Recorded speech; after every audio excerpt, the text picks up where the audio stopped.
ఒక కాకి చెట్టు మీద కూర్చుని ఎక్కెక్కి ఏడుస్తుంది. అదే చెట్టు కింద కూర్చున్న సాధు ఎందుకు ఏడుస్తున్నావు అని అడిగాడు. అప్పుడు కాకి చెప్పింది, నేను నల్లగా ఉంటాను, ఎవరు నన్ను పెంచుకోరు, ముద్దు చేయరు, నన్ను ప్రేమించే వాళ్లే లేరు, ఏ ఇంటి మీద వాళ్ళ కర్రతో కొడుతున్నారు, నా మీద నాకే చిరాకు ఇస్తుంది స్వామి, ఈ ప్రపంచంలో అందరూ బాగానే ఉన్నారు, నా జీవితమే ఇలా ఏడ్చింది అని చెప్పి ఏడుస్తుంది. ఎవరు బాగున్నారు అని అడిగాడు సాధు. అదిగో అక్కడ హంసను చూడు స్వామి, ఎంత అందంగా పుట్టిందో అంది. ఒకసారి వెళ్లి ఆ అందమైన హంస ఆనందంగా ఉందో లేదో కనుక్కో అన్నాడంట సాధు. కాకి వెళ్లి హంసను కలిసింది.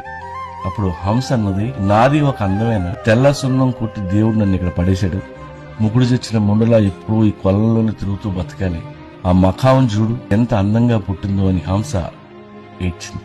సో పక్కోడి జీవితం మనకంటే బాగుందని అనుకుంటాం, డబ్బు ఉన్నోడు మనకంటే బాగా బతుకుతున్నాడని అనుకుంటాం. ఏం కాదు, ఇక్కడ అందరి జీవితాలు అలాగే తగలన్నాయి.